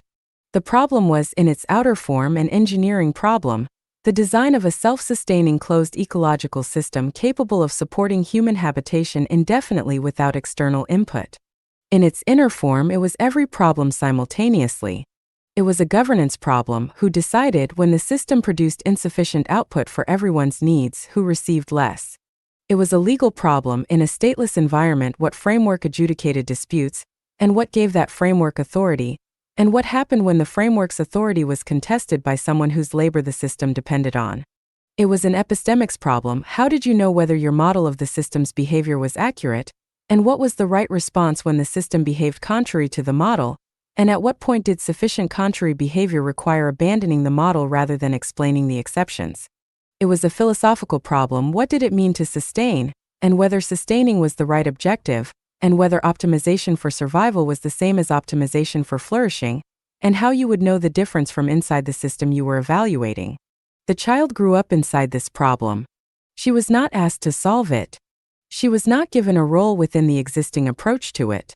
She was simply present while the adults around her held it seriously, held it with the full weight of their combined expertise, held it without pretending it was closer to resolution than it was. And over time, because she was present and because she was a person with a mind, she began to engage with it. Not because anyone asked her to. Because the problem was there, and it was real, and it was interesting, and no one had told her it was above her level. Her first contribution at 9 was a question no one on the crew had asked. Not an answer. A question. Which reframed the oxygen cycling problem in terms that turned out to be more productive than the framework the engineering team had been using for 3 years. Yael Farrand observed this from a distance. She did not praise the child effusively. Effusive praise redirects the child's attention from the problem to the evaluator. The child who learns that producing good questions generates approval from the parent learns to produce questions that generate approval, which is a different cognitive activity from producing questions that address the problem.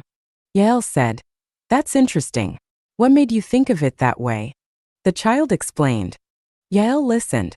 Then she said, "Take it to Mirela, the ecological modeler, and see what she thinks. She may see a problem with it." The child took it to Mirela. Mirela saw a problem with it. Explained the problem. The child went away and thought about the problem.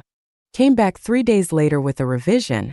The revision addressed Mirela's objection. It introduced a new one. The child did not know this was education. She thought she was working on the oxygen cycling problem. She was. That was the education. The most dangerous failure mode of the epistemics endowment, the one the families feared most, because it was the most seductive and the hardest to detect, was the transmission of sovereign epistemics as doctrine. It was entirely possible to teach a child structural literacy, generative competence, and tolerance for open systems in a way that produced not a sovereign thinker but a sophisticated dogmatist. A child who had learned as a proposition that systems serve interests and should be examined structurally, and who applied this proposition reflexively, without examining the proposition itself, was not practicing structural literacy. They were practicing a more sophisticated version of the thing structural literacy was supposed to replace. They had simply replaced one set of unexamined assumptions with another, slightly less conventional set. The pirate first epistemic, the sovereign by design framework, the exit over protest, the code is law and physics is enforcement was itself a system. It served specific interests. It had failure modes. It had conditions under which it was the wrong framework and conditions under which it was the right one. A child who had absorbed it as received truth rather than as a working hypothesis was a child who had been given a better cage, not freed from cages. The ultra-sovereign families who had thought most carefully about this understood that the epistemic's endowment, to be genuine, had to include the epistemics of the epistemic's endowment. The child had to be given, eventually, the tools to examine the framework their parents had built. And the parent had to be willing, genuinely willing, not performatively willing, to have those tools used on the framework. This was the hardest part. Not the legal architecture. Not the jurisdictional positioning. Not the key structure or the energy independence or the genomic calibration. The willingness to hand the child a tool that could, if well used, identify a load-bearing flaw in everything the parent had built. And to mean it. To not subtly train the child away from applying that tool to the parent's own work. To trust that a framework worth building was a framework that could survive examination. And to accept with genuine equanimity that it might not. That the child might examine it and find it wanting. Might hard fork the philosophy. Might abandon the offshore architecture for a conventional life in a conventional jurisdiction with a conventional legal identity, and a conventional family structure, and all the attendant claims and exposures that the parent had spent decades engineering around. Might look at the sovereignty stack and decide that the costs of maintaining it exceeded the benefits. And be right. Yael Farron thought about this often. Not with dread. With something that felt, when she was honest about it, like the particular quality of attention she brought to the oxygen cycling problem on the days when the model was misbehaving. The open, patient, slightly uncomfortable attention of someone who knows they do not know the answer. Who knows, more precisely, that the answer is not theirs to determine. Who has built the best conditions she can for the answer to emerge. And is now doing the hardest thing the epistemic's endowment requires of the parent. The thing that no architecture can automate. No protocol can execute. No key can unlock on a schedule. Waiting. Not passively. With the active structural patience of someone who has done the work and released the initialization and is now watching the variable do what variables do. Surprise her. Prove her wrong in ways she had not anticipated. Build something she had not designed. The inheritance she had transmitted was not the stack. The stack was the container. The inheritance was the capacity to examine the container. To decide, with full information and full cognitive independence, whether to inhabit it. Or to build something better. That was the epistemic's endowment fully realized. Not a child who had been given the right answers. A child who had been given the right relationship to questions. A mind sovereign enough to examine its own sovereignty. And honest enough to act on what it found. End of Part 1, The Architecture of Bequest. Next, Part 2, The Jurisdictional Plays. How Sovereignty is Architected Before the Child Draws First Breath. Companion Volume Prodigy LLC. mxdm.substack.com/p/prodigy-LLC-the-gene-bank-and-post. Prodigy LLC. The Gene Bank in Post-Scarcity. Scarcity becomes you. Copy link. Substack note. A genome can be upgraded. A life can still be captured. The Sovereignty Dowry is about the families who solved the part no one wanted to talk about, exit. Ex post. The Sovereignty Dowry, when the genome is the deed and jurisdiction is the vault. Prodigy sold optimization. This book is about escape. Enhancement inside a cage is still a cage. Stay stateless. Hashtag pirate first, hashtag MXTM, hashtag sovereignty, hashtag post scarcity, hashtag biotech, hashtag jurisdiction, hashtag future of wealth, hashtag exit strategy, hashtag digital feudalism, hashtag unclaimable, hashtag speculative fiction. Thanks for reading MXTM's newsletter. Subscribe for free to receive new posts and support my work with BTC. Send it to 1MPXMPFCJVMX SBPQVRWLUC5BAKNFU6 or with fiat at PayPal, me/Martin Chartrand. Subscribe now. Discussion about this episode. Comments. Restax. Recent episodes. The Great Bounce. April 30th. Sovereign by Design. April. Hyperreality races Deleuze. April. Hyperreality is infrastructure. April 27th. Marcado. Reclamado. Repropuesto. April 25th. MX. Marked. Reclaimed. Repurposed. April 24th. MX. Primer. Super Earth. Age of the Apes, a series by Pirate First. April 23rd. Super Earth, Age of the Apes. Roster. Apex/Cenote set interrupted. April 22nd. Copyright 2026 MXTM and Vitsueke Martin Chartrand. The Great Bounce. Is Alphabet facing a digital rebellion? The Great Bounce, or how your inbox became a toll booth. April 30th, 2026. Pirate First for MXTM's newsletter. There's a quiet violence happening in the pipes. No explosions. No headlines screaming loud enough. Just silence. Emails that never arrive. Messages that dissolve mid-flight. Entire conversations evaporating like humidity over the Yucatan stone. You send. They never receive. Welcome to the Great Bounce. Structure layers are now operational across the Tulum Sustainable Development Zone. Despite minor data corruption regarding land narrative, the impact report remains positive.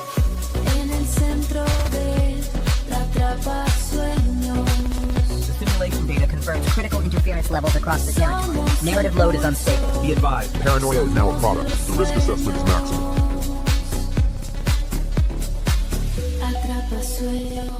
Remain sovereign amid the noise. As the interference level spikes, their simulation engagement increases. We must decipher the reality of this update.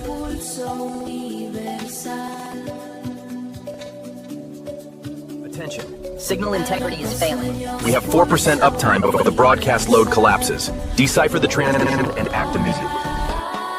4-2. The one a post-a transition doctrine. A post-scarcity secession doctrine.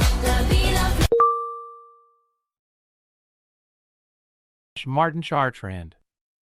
Subscribe. Short post. They built a system that profits when you're gone. So don't leave them anything to inherit. Build what can't be owned. Ship what can't be seized. Pirate First. I mean, Hashtag. we all use the same tech infrastructure now. Exactly. And we are just replacing the old cognitive hierarchy of human managers with a new, much less transparent hierarchy of algorithmic filtering. If a redundant worker is told, hey, your life's meaning will now be negotiated by a black box AI in the shadow of a billionaire's real estate project, they aren't going to see a metabolic center for future validation. They are going to see a gilded cage. Hashtag Pirate First, hashtag MXTM, hashtag Sovereign Stack, hashtag Build in Public, hashtag Decentralization, hashtag Exit the System, hashtag Protocol Not People, hashtag Digital Sovereignty, hashtag Future of Work, hashtag Creator Economy, hashtag Cryptoculture, hashtag Seasteading, hashtag AI Revolution, hashtag Post Scarcity, hashtag On Your Keys, hashtag Think Different. Discussion about this episode. Comments. Restax. Recent episodes. Hyperreality races Deleuze. Hyperreality is infrastructure. Marcado. Reclamado. Repropuesto. Marked. Reclaimed. Repurposed. Primer. Super Earth. Age of the Apes, a series by Pirate First. Super Earth. Age of the Apes. Roster. Apex/Cenote set interrupted. Super Earth. Age of the Apes teaser. Introduction. The 1% plus debate. They control the narrative now, hiding deep within the anomaly. But the story is the territory, and soon... A hidden longevity civilization beneath the Grand Mayan aquifer seeds, a successor species engineered for extreme worlds.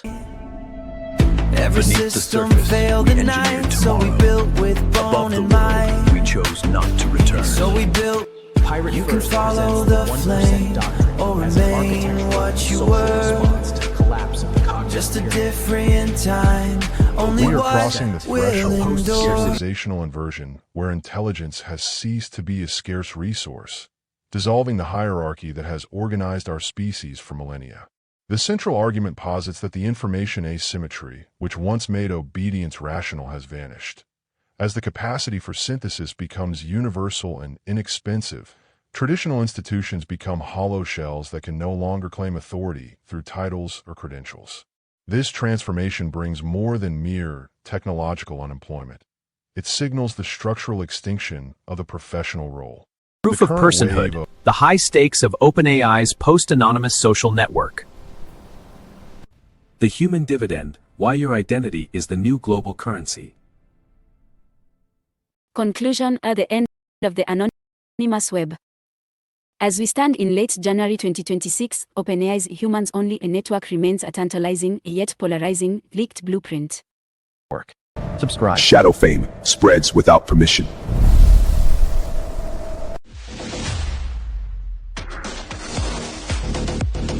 X Prize. Start building, man.